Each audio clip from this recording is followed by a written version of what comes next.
ఆంధ్ర తెలంగాణలో తక్కువ ఫీజులతో high quality results ఇస్తున్న ఏకైక సంస్థ తిరుమల్ ఐఏఎస్ ఇన్స్టిట్యూట్. అతను ఓ రైతు ఓ బస్తా పట్టుకుని కోనసీమ జిల్లాలోని పుణ్యక్షేత్రం ద్రాక్షారామ శ్రీ మాణిక్యాంబ సమేత శ్రీ భీమేశ్వర స్వామివారి ఆలయానికొచ్చారు. మొదట అందరూ సాధారణ భక్తుల్లానే చూశారు. ఆయన చెప్పిన విషయం విని ఒక్కసారిగా కాస్త ఆశ్చర్యపోయారు.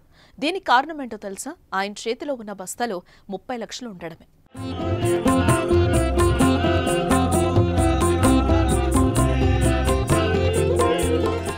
నెలపర్తిపాడు గ్రామానికి చెందిన అనసూరి మహాలక్ష్మి అనే భక్తుడు బస్తాలో నోట్ల కట్టలను దేవాలయానికి తీసుకొచ్చాడు. ఆలయ ఈవోని కలిసి విషయం చెప్పాడు. అనంతరం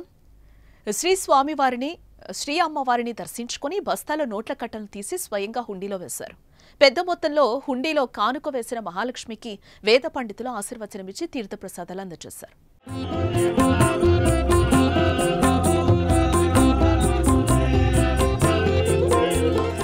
రైతు మహాలక్ష్మి మాట్లాడుతూ తాను 20 ఎకరాల వ్యవసాయం చేస్తూ ఉంటానని, ఎప్పటినుంచో భీమేశ్వరుడికి భారీ కానుక ఇవ్వాలనే సంకల్పంతో ఉన్నానని చెప్పాడు.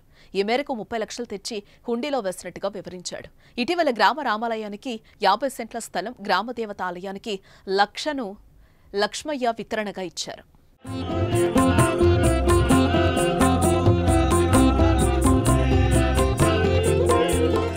దేవాలయాలను దర్శించుకుని ఎంతో మంది హుండీలో కానుకలు సమర్పించుకుంటూ ఉంటారు. వారిలో సామాన్యుల నుంచి పెద్ద పెద్ద ధనవంతులు, వ్యాపారుల వరకు ఉంటారు. వారి స్తోమతను బట్టి విరాళాలు అందజేస్తారు. అయితే ఓ రైతు ఇంత మొత్తంలో విరాళం ఇవ్వడం విశేషం.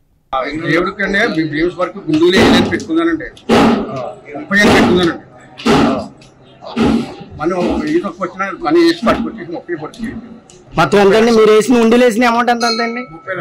ఎంత వేసారండి హుండీలో? 30 లక్షలు. 1 రూపాయి తక్కువ లేకుండా 30 లక్షలు వేసారు.